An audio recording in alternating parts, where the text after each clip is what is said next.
কাকিমা জিতেছেন, কি করবেন পানিহাটি নাগরিকদের জন্য?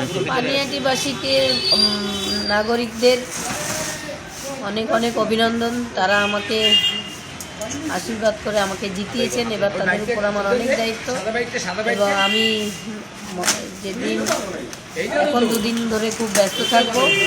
তারপরে আমি পানিহাটিবাসীদেরই এলাকা ভিত্তিক নিয়ে বসবো কীভাবে কাজ করা যায়, তারপরে আমি সেটা দেখব। একটা প্রচার চলছে বোম ব্লাস্টের বিষয়ে, তো কি বলবেন এটা আপনি? বোম ব্লাস্ট হয়েছে, তবে আমার বাড়ির সামনে হয়নি, 14 নম্বর ওয়ার্ডে হয়েছে। 2 জন খুব ইনজিওর্ড হয়েছে আর 7 জন হসপিটালে অ্যাডমিট হতে হয়েছিল।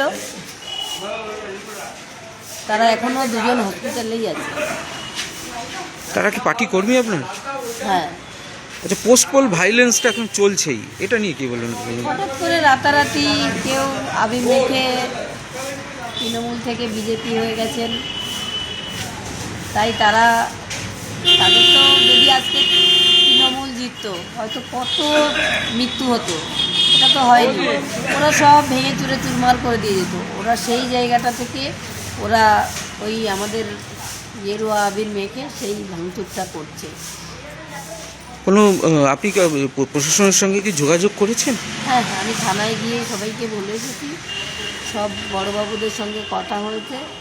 যারা অপরাধী তাদের জন্য খোলা হাতে ওনারা অন্যায়কে অন্যায় বলে সেটা ওনারা কাজ করতে পারেন, সেটা আমি বলে এসেছি।